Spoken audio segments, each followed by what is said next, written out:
Milo had always been curious. From a young age, he wanted to know what lay beyond the world he knew. Now, standing on the red sands of the distant planet Arvin, he felt that same curiosity growing stronger. The sun hung low on the horizon, casting long shadows over the research colony. The wind carried a faint metallic smell, and tiny dust storms swirled across the empty plains. The colony was small but well equipped.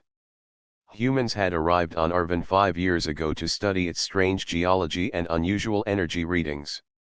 Most of the settlers spent their days cataloging rocks, analyzing the atmosphere, and repairing equipment.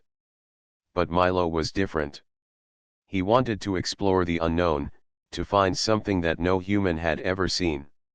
He walked along the edge of a canyon, scanning the ground with his hand scanner. The device beeped softly as it detected traces of metal beneath the sand. Milo's heart quickened. Most metal traces were remnants of old meteorites, but this reading was unusual. It was too regular, too structured to be a natural formation. Milo dug carefully, brushing away the reddish dust. The sun reflected off something smooth and shiny. He knelt and cleared more sand, revealing a golden surface. The metal seemed to shimmer as if it had its own light. Milo's breath caught. He had never seen anything like this. He tapped the surface lightly. The metal hummed, sending a vibration through his fingers. He leaned closer and noticed patterns etched into it. They were not symbols he recognized, but they seemed to move slightly, shifting like liquid under his gaze. Milo felt a strange warmth spreading through his chest.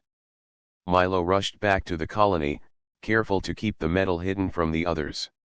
He knew the elders would want to study it, but he wanted to understand it first. He set up a small lab in his quarters and began running tests. The metal responded to everything he tried. It changed color when he touched it, pulsed when he focused his mind, and even seemed to react to his heartbeat. Milo spent hours studying it, taking notes and recording data. He realized that this was not ordinary metal. It was something alive in a way he could not explain. The next day, Milo returned to the site with a small team. Rina, the engineer, was careful and precise. Tomo, the pilot, was brave and adventurous. They had worked together on many projects, but nothing like this. "What do you think it is?" Rina asked, examining the golden surface. "I don't know," Milo admitted. "It reacts to us. It responds to our thoughts, maybe even our emotions." Tomo knelt beside Milo and ran his hand over the patterns. "It feels warm. Almost like it wants us to touch it." Milo frowned. "Or maybe it wants something from us. We have to be careful."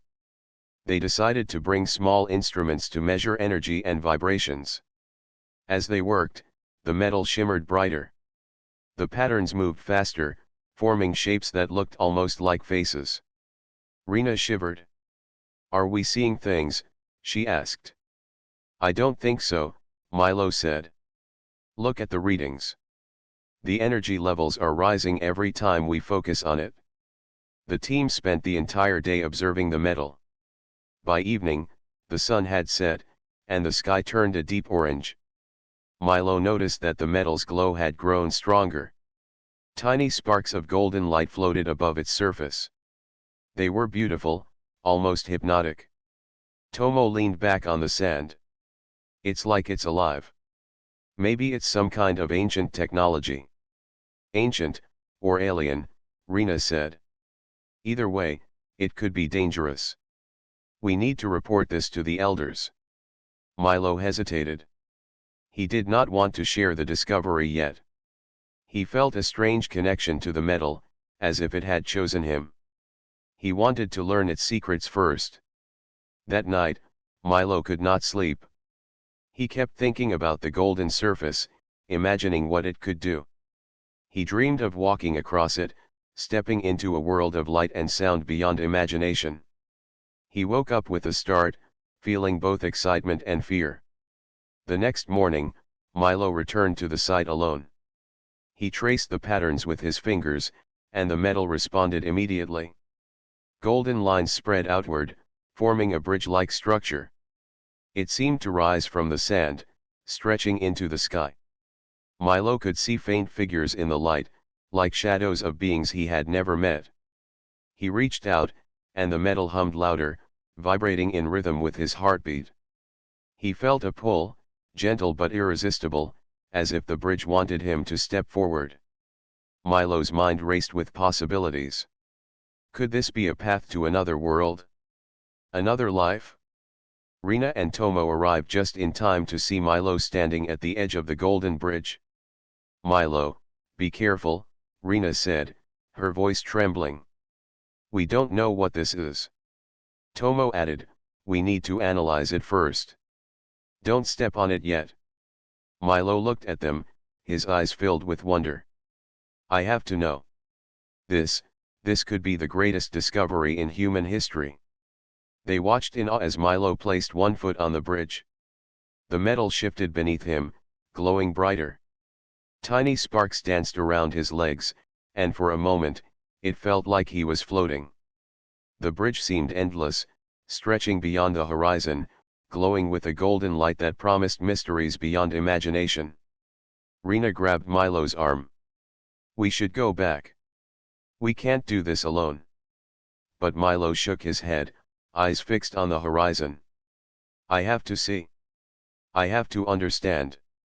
The wind swirled around them, carrying a faint hum that made the ground tremble. The bridge pulsed like a living heartbeat, calling to Milo. He knew he had discovered something far greater than any of them had imagined. For the first time in his life, Milo felt the full weight of discovery, the thrill of stepping into the unknown. He did not know what awaited him at the end of the golden bridge, but he was ready. He was human, curious, brave, and determined to face whatever lay beyond the sands of Arvin. The golden bridge waited, glowing under the twin suns, and Milo stepped forward. The next morning, Milo could hardly sit still. The golden bridge stretched endlessly before him, a shimmering path of light rising from the sands. Its glow had not faded overnight. He felt a pull toward it stronger than before, a feeling that it was alive and waiting. Rina and Tomo had insisted on joining him today. They set up equipment around the base of the bridge.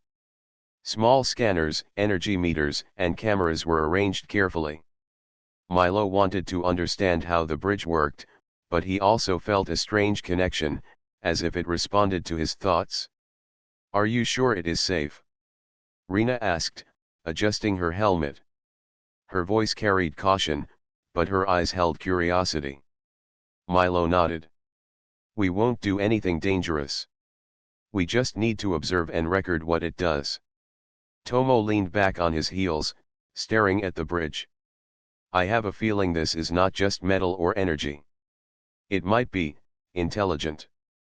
Milo felt a shiver run down his spine. That word, intelligent, matched his own thoughts. The bridge pulsed slightly as if acknowledging them. Tiny golden sparks drifted above the surface like fireflies, moving with a rhythm that seemed almost like a heartbeat. They began their experiments carefully. Milo touched the bridge with gloved hands. The patterns shifted beneath his fingers, glowing brighter and spreading outward. He concentrated on simple thoughts: the desert sky, the sands, the colony. The bridge responded, forming shapes that mirrored his imagination. Rina stepped forward with a small scanner. "The energy levels are off the charts," she said. "I have never seen readings like this. It reacts to our presence, maybe even our thoughts." Milo smiled. "That is exactly what I thought. It is not just metal. It feels aware." Tomo crouched and placed his palm lightly on the surface. The golden light expanded rapidly, surrounding his hand like a halo. He pulled back with wide eyes. "It feels warm. Like it knows me." The three of them spent hours testing the bridge. They tried different thoughts and emotions. When Milo imagined joy, the bridge shimmered with soft light. When he thought of fear, the patterns became sharper and moved faster. It reacted to happiness, curiosity, and even sadness. By midday, Milo had an idea. We need to see if it can project something more than light. Maybe it can show us images or scenes from memory. Rena looked concerned. That sounds risky. What if it reacts badly? Milo shook his head. We will try something simple first. We are careful, and we stay close to the base. He concentrated on a memory of his childhood on Earth. A small garden filled with sunlight, flowers, and laughter. The bridge pulsed and glowed, and then, above the golden surface, a faint image appeared. It was holographic, like a projection of his memory. He saw himself as a child, running through the garden with his family. Rena gasped. It is showing memories. It can project them into the air. Tomo looked amazed. This is unbelievable. It is not just a bridge. It is a window into the mind. Milo nodded. And maybe more. I think it responds to emotions as well as thoughts. It might even connect to deeper parts of consciousness. They experimented further.